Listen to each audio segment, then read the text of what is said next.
All right, class, we're on to obviously one of my favorites since I teach English and American literature. This is Chapter 14, Literature, the Language Art. So I often explain this to my students as, artists paint with words. Say that you broke up with your boyfriend or girlfriend and it literally devastated you. It didn't really devastate you, but those were the words you used to express how it felt. Sometimes it's hard to get across what we intend or what we're feeling, just like me talking to you now. It's much harder to get across what we're feeling and have the other person experience it, even if they know you, by writing it to them. And then it might even be harder to get it across to someone you don't even know, who's all the way across the world, or might be all the way across the world in 200 years from now, and express to them what something felt like, your breakup with your other. So we're going to talk about literature as a written form of art. It's used to put words on paper, whether it's images or more common alphabet style. For example, you could even use colloquialism or regionalism in the way that you wrote, like Mark Twain. You know that guy over yonder with them taters done found that dog, and he wasn't no good, and you write it that way, right? So you break the grammatical rules, therefore you're letting people hear through the words the dialect of that specific geographic area. That's regionalism, right? So you can apply that. The writing's been around since around 3000 BCE. That's what they believe. They begin writing. Stories of harvesting, stories of hunting, songs around the campfire. That's storytelling. Native Americans, oral traditions, telling of a story on down the line. Uh, you know, uh, Whatever way human beings begin writing, they like telling stories. We like stories. We like to hear stories. Great literature, the best of the best writings or stories, has a strong, important, visual image. It has strong sounds and other sensory details. Like Edgar Allan Poe. If you're going to write a sentence from him, it might sound like, as the mariner walked through the long, dark, dilapidated, I like that word, narrow hallway of darkness.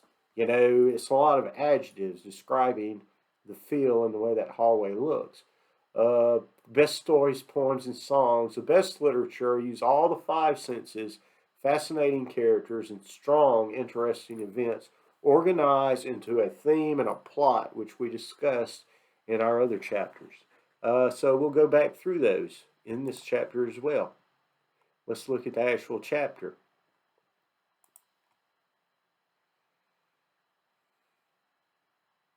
Okay, I have it embedded here for you. The language of art. Art that can be read. Fiction, stage plays, poetry, literary essays, creative nonfiction, screenplays, comic scripts, video scripts, comic book scripts, literature from the past to the present. What puts a piece of art, a piece of literature into the canon, such as War and Peace, big thick one by Lev Tolstoy, Peter Rabbit, all the way to the Bhagavad Gita or Shakespeare plays, right? Or Plato's The Republic, back to philosophy again. So what makes these works last within a canon? The accepted great literary pieces of all time. What's a story? It's a plot, it has characters, it's got a description, right? Surroundings and symbolism. The plot is the plan or the story. We'll talk about that. We talked about this before. The hero, the arcs, the Hero with 1,000 Faces by Joseph Campbell. Usually some of the most interesting stories are those with unusual people or unusual lives. Sometimes stories are written that have something to do with us. Maybe we're a minority when it comes to that specific thing, such as, if someone had breast cancer and they wrote a piece and they wanted people to relate to what it was like to go through that experience, it would resonate with breast cancer survivors, those women who have breast cancer, but it would also resonate or be written in a way that could relate to males in order to understand the different aspects and the different trauma and so forth that go along with this terrible disease. So it's the point of view, it's all the five senses, and it's writing, right? Creative nonfiction, putting together, even people like Farley Mowat, who wrote Never Cry Wolf and lives in the woods up in the Arctic to study wolves. He embellished that story, even though it was true. He added parts to the story that were not necessarily true, bent it a little bit to make it more entertaining. Creative nonfiction, poetry. I love poetry, and sometimes poetry can be really short and be effective. Sometimes it can be confessional poetry, such as Emily Dickinson or Sylvia Plath, poets who are actually confessing about some feeling or something that they went through. There's literary criticism. I call this looking at things from a lens. So if we read one story one way, let's say, for example, we read Adventures of Huckleberry Finn, and then we looked at it a historical way of criticism, we're going to be looking at the history of when that story was written.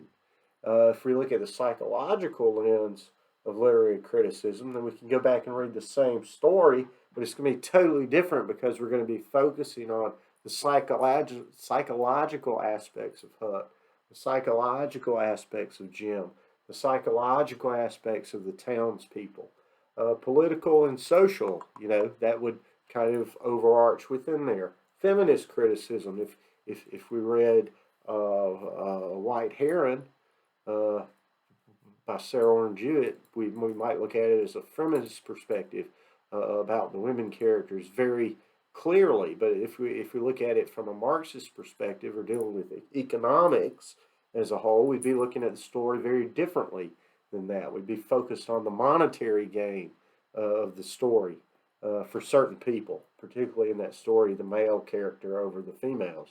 Therefore, these lenses overlap each other often, right? And then what's the purpose? What's the purpose of writing a piece?